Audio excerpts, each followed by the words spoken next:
You might be wondering about the new intro, but believe it or not, I didn't pull that completely out of nowhere. On the second disc, there's an unused video file with an unused song and some cutscenes playing over it that seems like it was a scrapped idea of an OP for the game. The song is actually never used anywhere else, so I figured, hey, I could use an intro for this series, so what if I take that original OP idea, squish it down to 1.5 minutes like a normal anime opening, take the shots that were in the original, add some more to make it more interesting, and bam, there you go. But anyway, back to the story. Yes, these are going to come out more regularly for real now. After waking up, Faye's told by a doctor that he's been unconscious for 4 days, and that he's in Norturn, capital city of the Kislev Empire, more specifically, in D Block, the detention area for criminals. Not long after, he's approached and taken away by 4 other criminals, saying that it's time for something called the baptismal ceremony. First, they bring him before a Blanca-looking guy who seems to have his own suite in the place. The other prisoners refer to him as Champ, he introduces himself as Rico, and then says that although it's sudden, they do need to step outside and test Faye's strength. What then follows is more or less a forced run through the gauntlet of the Elite Four of D Block, as you challenge the other 4 prisoners in one-on-one mini-boss fights to determine Faye's place in the pecking order. Once you beat all 4, Rico says he'll step in and be the final opponent, but Faye is once again sick of fighting, and pretty much intentionally takes the L. There is no way to win this fight, you will be one-shotted the instant Rico attacks. Faye gets rank A bestowed on him, whatever that means, before he's carted back off to the infirmary. The doctor's amazed he could beat 4 people in his condition and survive a blow from the Champ, and then explains that he's been given a bomb collar to wear that will explode when he gets too far from the capital, so escape is impossible. After arrest, you're free to explore D Block, which is its own self-contained town because the only thing keeping the prisoners in is the bomb collars, until you eventually meet a rat-like man named Hammer, who acts as your supplier and calls Faye bro. He will be your item and gear shop for this story arc, so remember him. And also, he's an actual character that's going to be with you for a lot of the story, so also important. After a while, a guard will tell you that the Imperial Committee was looking for Faye because his fights piqued their interest. He's approached by a woman named Rue Cohen from the Imperial Battling Committee from the city's B Block, who tries to get Faye to join the battling tournament, which is basically gladiator fights in gears. Faye's not interested, obviously because he doesn't want to fight, and because he doesn't have a gear, and he continues to reject the offer, even after it's heavily implied that they can definitely do something to fix the no gear situation. Hammer overhears and calls Faye crazy for not taking up the offer, but does little to change his mind. It's also worth noting that during this time you can go down into the sewers of D Block to fight some monsters for both experience and death blow grinding, as well as farming some drops that can be used for selling items later on. Back at the infirmary, Hammer drags Faye to go meet the new doctor that was transferred in, because he wants to establish connections, but that all goes out the window when it turns out that he's Satan of all people, who came to the capital because he tracked Kislev communications, suggesting that they'd picked up Veltal, and came to see if Faye was there too. He and Faye catch up, explaining what happened to each of them since they last met, and Faye believes that Bart and the others are still alive somewhere, resolving himself to get out of prison in order to meet back up with them. They decide to go for the difficult process of Satan attempting to remove Faye's collar, and the game actually gives you an amazing fake-out explosion where they play the actual game over music over a wide shot of the building, but the explosion quote-unquote noise was actually Faye screaming because he was too scared to go through with it. Hammer then hits on the idea that he could potentially win a pardon from the Kaiser himself by winning in the Imperial Battling Games, which are held once a year. However, this is also pretty difficult because it would involve defeating Rico, who demolished Faye just before, but he realizes, hey, I was legitimately not trying at all that time. If I actually put effort in, I could probably beat him. That's still a tall order though, because Rico won the past 2 games, and turned down his pardon, intentionally staying in prison basically just to keep fighting. We then get an interlude where some omniscient council of vagueness with multicolored old guys talk over a computer, discussing things like Faye, the unearthing of something called anima relics, how they seem to have some sort of control over Gebler, and eventually deciding to basically nuke Norturn off the map.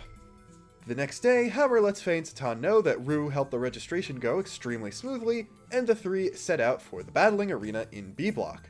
It turns out that the gear the committee had in mind to assign to Faye was in fact a captured Veltal, which Satan suspects is so they could collect additional data on it. Anyway, it turns out that battling doesn't take place in the normal game's battle system, believe it or not, but in fact a primitive 3D mech-based fighting game, which is amazing. Yes, you can unlock a 2-player mode in this later on. No, I haven't seen anyone have netplay servers up for it, but someone definitely should get on that. But yeah, back to story. Win a couple matches, and in the middle of one, Faye's opponent will do something that causes Veltal to explode, sending him back to the infirmary for round 3. While he's recovering, we're treated to a scene of 2 of Rico's subordinates talking in the sewers about how they were seemingly behind that incident in order to get Faye out of the picture, but they don't want the champ finding out it was them. We then see Red, though, as some entity stalks and attacks the 2 men. After Faye wakes up, Satan tells him that another day has passed while he was unconscious, and that pretty much the only reason he survived the explosion was because of Veltal being Veltal. You head back down to the tournament and keep the battles going. After another win, Rico of all people will come to visit Faye the next morning and explain that the bomb was set by his subordinates, but also that they are no longer with him, as a huge amount of skilled battlers have been dying in the sewers overnight. Faye is obviously the primary suspect, but Rico doesn't want to point fingers, so he's off to the sewers to investigate to see if there's a powerful monster behind things instead. Faye and Satan head out to join him, and yeah, this dungeon kinda sucks. It's dark, confusing, samey looking, there are traps that cause you to lose HP, there are tons of treasures to find, and most infuriatingly, you actually have to go around and investigate a bunch of murder spots, and then go to the location the boss spawns in order to trigger the fight. Yeah, the game does give you a map, but there are actually 3 different segments to the dungeon, and you only get a map for 1 segment at a time. So please, save yourself the hassle, look up a map online, even one that just meshes together the 3 in-game maps should be more than enough to save you all the trouble of how god-awful a dungeon this really is. Get through all of that, and finally, the monster who's been following you around with his green vision the entire time, Red Rum, will attack you. This is also a kind of difficult boss for this time in the game, so don't die or you'll have to redo some of the dungeon again, and it's really fun. Haha. He has an insta-kill attack, so make sure you have revival items, and on top of that, as long as you keep up with your healing, and maybe put some fire resist on people because he has a fire attack that hits everyone, you should be okay. Redrum drops a bell when killed, which Faye is really confused about, and Satan laments that he seemed to have a human-level intellect, so it is somewhat sad that they had to kill him, even if he was responsible for all the murders. Rico is just kinda confused by everything. Rico takes his leave from the Lahan pair, but it's evident that he sustained an arm injury during the fight, which might cause him to forfeit the battling tournament. Satan then talks to the Emperor, saying that he has awakened 3 times, and they seem to have some idea of the plans the Omniscient Council of Vagueness had, and are talking about that, Satan seemingly finding out of their plan to nuke the city. We then cut to Ellie and her squad receiving orders to help participate in this nuking, as they're assigned to guard one of 8 self-detonating bomb crafts that are going to attack the city. We also get some exposition about Ellie from conversations with her squad mates, as is revealed that she is a first-class citizen and her father has a lot of pull in the military. Her attitude of not really wanting to participate in this mission and treating the lambs as people is a bit confusing for a first-class citizen, as pointed out by some of her third-class squad mates, but she does decide to help go through with this, especially under the pressure of people getting very demoted if any of this comes out. Rico and Faye have a conversation resolving a few things from before, agreeing that the murders have been avenged, and Rico challenges Faye to meet him in the finals, completely dismissing all concern about his injured arm. After qualifying for the final match, Faye, Hammer, and Satan are servicing Veltal, lamenting the fact that they're stuck with crude parts while Rico's gear is specially built by the committee, when they're greeted by none other than Wiseman from back in the tournament in Bloodavik. He taunts Faye again, saying that he's learned nothing, and that regardless of the quality of his parts, there's no way he can win tomorrow, and challenges him to another fight. This time he will actually attack back, but also this time it is possible to beat him, although the outcome will not change, and I don't think you get any hidden rewards for winning this fight. Wiseman drops some hints about how Faye needs to use technique in order to get around Rico's brute strength advantage over him, but the real interesting thing comes when Faye asks him why they have similar fighting styles, and how Wiseman knows his name. The masked man then reveals, first off, that he was the one to bring the injured Faye to Lahan Village 3 years ago, and then that he was once a martial arts student alongside Faye's father, Khan Wong. They spent their youths together training, but at one point Khan became an officer for a certain country, where on his travels he met a woman named Karen, fell in love, and the two had Faye. Karen apparently died when Faye was very young, and at one point, Wiseman later received a letter from Khan saying that Faye was taken by Groff because of his special powers. The two started tracking Groff until one night 3 years ago, Wiseman arrived late to the scene of a conflict. Khan had fought Groff off and recovered Faye, but the 15-year-old boy was critically injured, and Wiseman had to take him to Lahan for safekeeping, while Khan headed off to try and dispose of Groff once and for all. Wiseman posits that since Groff's been showing up again recently, that means that Khan might have in fact failed and been killed. Before he heads off to track Groff himself, Faye asks what country his father was from, to which Wiseman replies, at first trepidatiously, but then reveals that it's the floating land which tries to hide behind a wall, protected, as if to conceal its failure, the country of Shavat. With a lot on their mind, everyone rests in preparation for tomorrow's fight. The final match of the tournament is against Rico and his powerful gear Steer, and is a best of 5 instead of a best of 3 like the rest of the matches before. Once you win, Rico shuts up the remaining subordinates who are complaining that Faye cheated, while Faye says that it was a combination of luck and Rico's arm injury that allowed him to take the W. Rico then heads off alone, hopping in his gear for what he says is going to be the last time, and that he will get him myself. We then cut to Ellie and her squad getting ready to head out, when they're joined by a surprising new guest, Diminia, from the Elements, someone who apparently knew Ellie back in her days at Jugend.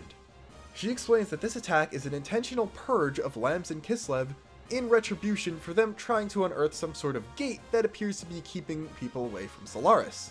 She berates Ellie for caring about the lives of the savage lowly Lambs, and brushes off criticism of the fact that she came from the surface herself and was a third-class citizen by the fact that she was picked by the commander.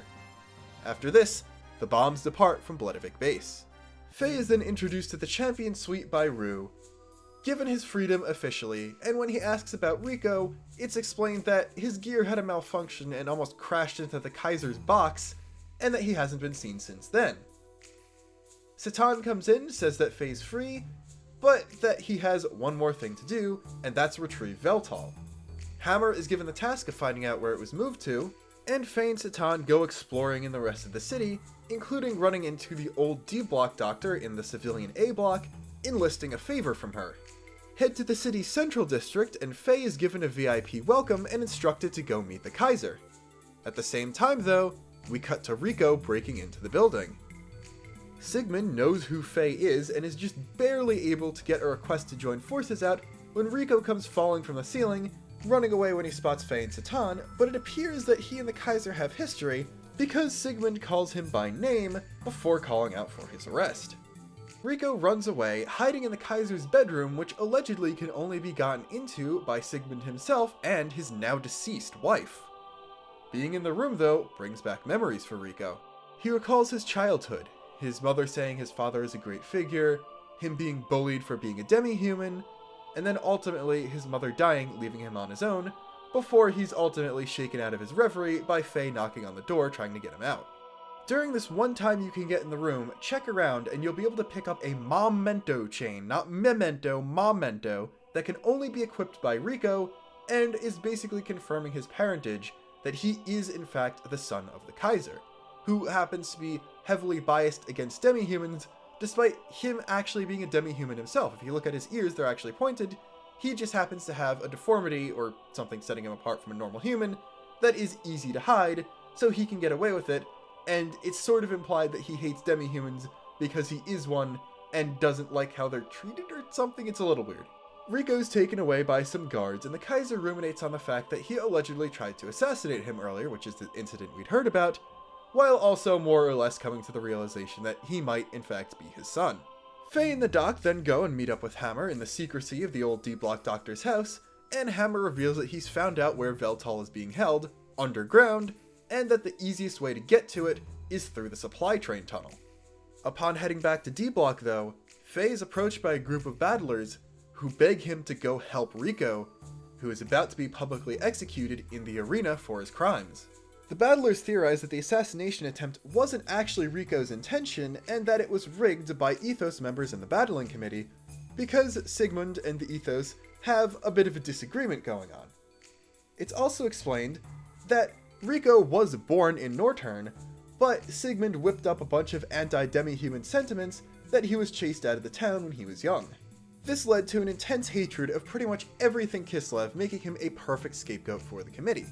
The incident probably wasn't Rico's doing, because if he wanted to try and kill the Kaiser, this was far from his first opportunity, so it's more likely that the committee saw that now that he wasn't champ, they ran out of uses for Rico, so they tried to get rid of him and the Kaiser at the same time.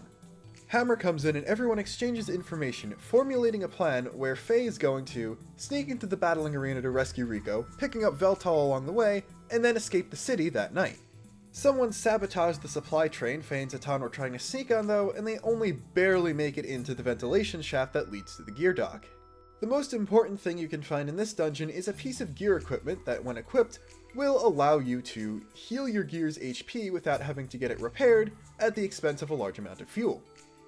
Once you've found Veltal on the dock though, it's time to head up to the arena and come to Rico's rescue. His method of execution is being forced to fight a Rankar dragon, the same boss from Blackmoon Forest that you needed Veltal to beat, on foot, although Faye has gotten so strong that once he comes in, it's a pretty easy boss fight. Also, Faye pulls the total tsundere move, "I didn't come here to rescue you, the elevator I happened to use to escape put me here." He also tries to convince Rico to escape with him to no avail, but the conversation is cut short as they feel vibrations. Not from a monster, not from a gear, but from all the Gebler craft finally making themselves known. As the bombs begin to fall, entire sections of the city start blacking out, and Faye takes to the skies to go and intercept the most dangerous craft, one that seems to be heading towards a reactor. This is, of course, the one Ellie and her squad were stationed to escort, and Rico also looks on as Faye leaves. Everyone in the Ginyu force recognizes Faye, of course, and the lower ranked members head out to fight him because they all recognize that Ellie can't bring herself to do it. And so you have another boss gauntlet of these guys, this time in more upgraded R versions of their previous gears. After the second fight, we're shown Zatan and Hammer helping people evacuate, while Rico mulls over their determination to keep innocents from dying and Faye's words, eventually coming to the realization that this town might be crap, but he's crap too, so he should do his part as well. As such, after the third fight, when there are only 2 enemies remaining and Faye's about to be taken on 2v1, Rico and Steer shows up to help, being just as much of a tsundere to Faye as Faye was to him earlier, but anyway, you got double the firepower, which is good because, well, for me, Faye was running really low on HP and definitely couldn't have won that fight. Ellie's still on the way, and while Rico goes ahead to try and divert the course of the last ship, Faye takes her away and they have a conversation, where he tries to get her to stop, realize what's going on, and she basically tries to stick to an "I'm just following orders" mentality, while at the same time claiming she's envious of Faye's freedom to fight alongside those who actually believe in themselves and believe in what they're trying to do. Ellie's unable to understand why he's still fighting after he explains what happened to Bart and everyone, but he instead comes and takes her out of her gear, showing her the destruction firsthand. She's still unable to let go of the idea that this had to be done because it was her duty, and Faye almost hits her, instead deciding to leave to go and help out Rico. Ellie tries to stop him, saying the town's doomed, but this falls on deaf ears because Faye's like, "Yeah, my friends are still fighting, I have to try." Faye and Rico then do battle with the gear built into the bomb ship piloted by Dominia. The two win and are able to shut down its propulsion system, but even Veltal and Steer's powers combined aren't enough to divert it from the course it's been set on. Ellie finally makes her decision though, and Vierge comes in to help, the 3 working together to finally get the missile out of the way. They're able to point it away from the power plant, but can't get it out of the range of populated areas entirely, since Vierge is the only gear that isn't currently overheating. Ellie intends to sacrifice herself, aiming it away from as many people as possible, but at the last second, she's saved by a brown gear with wings and survives the ordeal, being found by Faye later. They share a bit of a moment and then everyone regroups. Later on in the doctor's house, Faye, Ellie, and Zatan meet up, and Hammer comes in with a new idea to help them get out of the capital. The Empire's new super airship, the Goliath, something so powerful it can destroy Bledevik by itself. Ellie knows the facility it's being held in because she infiltrated it before, so they decide to head out and go there. Hammer tells Ellie something in private, and the party's about to try and force their way through a few guards that are blocking an exit to the city since it's been placed under martial law since the attack, when Rico shows up and conveniently one-shots them all. He begrudgingly decides to ally himself with the party, at least for now until they get out of the way of the capital, and they finally leave the city. And yeah, this has been 18 and a half hours of my original playthrough, and we've only now hit a point in time where we have more people currently in the party than we have party slots. And yeah, keep in mind, we've got Faye, Ellie, Satan, Bart, and Rico. 5 people have been in the party so far, that's more than half of them, and only now we've actually gotten control of 4 at once. But yes, this is obviously the end of a story arc, and we're about to head off into a new dungeon and into the unknown, so I think this is a good place to stop. Until next time, which will hopefully be a lot sooner than it's been, this is Luxin, signing off.